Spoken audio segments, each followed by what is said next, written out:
अमानतुल्लाह खान की गिरफ्तारी के खिलाफ आम आदमी पार्टी विरोध कर रही है बीजेपी का। और मेरे साथ इस वक्त आम आदमी पार्टी के वरिष्ठ नेता और विधायक दिलीप पांडे जी हैं। दिलीप जी, ये जो विरोध आप कर रहे हैं, सवाल आप पर ये उठता है कि जांच अभी शुरू नहीं हुई, जांच में आप सहयोग नहीं करते, फिर गिरफ्तारी का विरोध करने आ जाते हैं, ऐसा क्यों?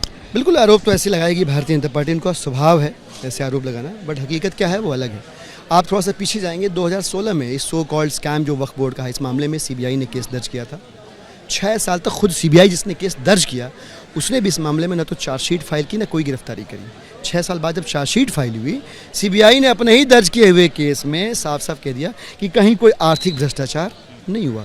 भारतीय जनता पार्टी के मुंह पे उस समय जोरदार तमाचा लगा था। 2022 की बात कर रहा हूँ मैं। फिर भी भाजपा थकी रुकी नहीं और उन्होंने इसी मामले में इस केस को आधार बना के एसीबी और ईडी ने 2020 में केस दर्ज कर लिया था।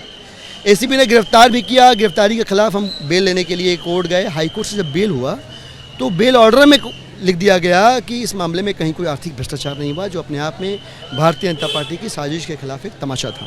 भाजपा फिर भी नहीं रुकी और इस बार ईडी को लगा दिया।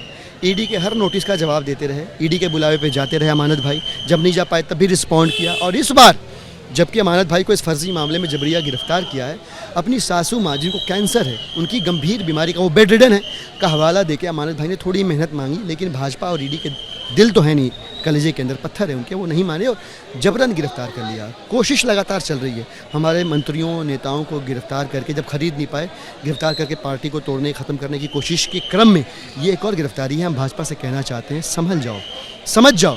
400 पार के अहंकारी नारे को देश की जनता ने 240 पे उठा के पटक दिया है।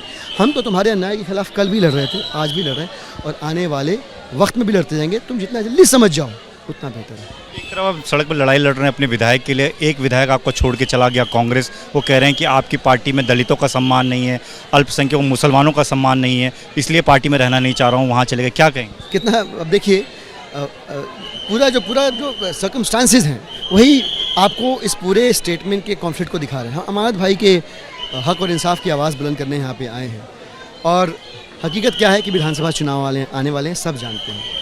संघर्ष की घड़ी है क्योंकि हमारा मुखिया, हमारे नेता अरविंद केजरीवाल जी जीत की सलाहों के पीछे हैं और ऐसे में दिल्ली का हर एक नागरिक, आम आदमी पार्टी का एक कार्यकर्ता, नेता, पार्षद, मंत्री, विधायक, सभी लोग इस संघर्ष की घड़ी में अरविंद केजरीवाल जी के साथ हैं। आप समझिएगा, ये धर्म युद्ध है और जो स्वार्थवश जुड़ा होगा ना, वो चल सकता है कुछ देर, लेकिन लंबे समय तक टिक नहीं सकता। जैसे उन्हें आभास हुआ कि टिकट कटने वाली है, उन्होंने पार्टी बदल ली।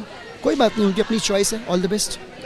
तो दिलीप पांडे सीधे तौर पर ये कह रहे हैं कि राजेंद्र पाल गौतम की अपनी चॉइस है कि वहाँ गए हैं, लेकिन ऐसा नहीं है कि उनकी पार्टी में किसी का सम्मान नहीं होता, किसी समाज के व्यक्ति का सम्मान नहीं होता, वो लगातार होता है। और अभी क्योंकि अरविंद केजरीवाल जेल में है और जब बाहर आएंगे तो सबको एक बार फिर से उनको जोड़ने का काम करेंगे, उनको साथ लेकर चलने का काम करेंगे। तो सीधे तौर पर आम आदमी पार्टी ये कहना चाह रही है कि चुनाव के समय में इस तरीके से लोगों का आना जाना नेताओं का लगा रहता है। कैमरामैन राजेंद्र सिंह के साथ दीपक सिंह रावत, एबीपी न्यूज़, दिल्ली।